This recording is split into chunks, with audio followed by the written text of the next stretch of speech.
Promenade à présent entre verdure et urbanisme aux portes de Montpellier. Pour ce dernier jour de la semaine de l'environnement, un circuit découverte et engagé pour protéger les terres de l'exclusion des villes. Thierry Will, Marianne Cazot. Rendez-vous était pris à La Tendresse, coopérative culturelle à l'ouest de Montpellier. Aujourd'hui, bourse aux graines et point de départ d'une balade d'1,8 km.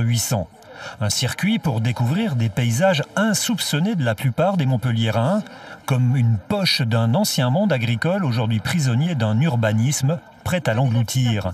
La balade a aussi pour objet de découvrir un projet de protection de cet environnement.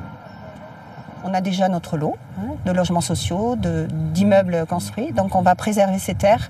Et puis l'idée, c'est malgré tout d'installer des agriculteurs, d'installer des viticulteurs pour produire localement, même peut-être à un moment donné devenir autonome en production locale. Le projet, c'est un parc naturel agricole de près de 500 hectares entre Montpellier, La Vérune et Saint-Jean-de-Védas.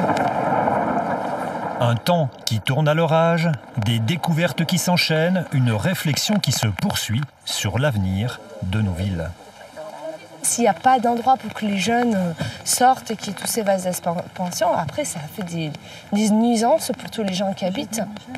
Donc il faut, en termes d'espace vert et d'espace collectif, il faut les penser et pas penser qu'en termes de vente de logements aussi.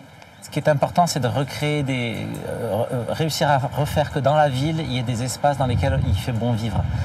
Vivre localement, c'est-à-dire que dans son quartier, on va trouver un lieu culturel, on va trouver des espaces agricoles, on va trouver des marchés, on va trouver de quoi se nourrir et se balader, sans être forcément obligé d'aller prendre la voiture. Protéger les terres agricoles, renforcer le local et les transports doux, des enjeux incontournables qu'il faut aujourd'hui intégrer à l'expansion galopante des villes.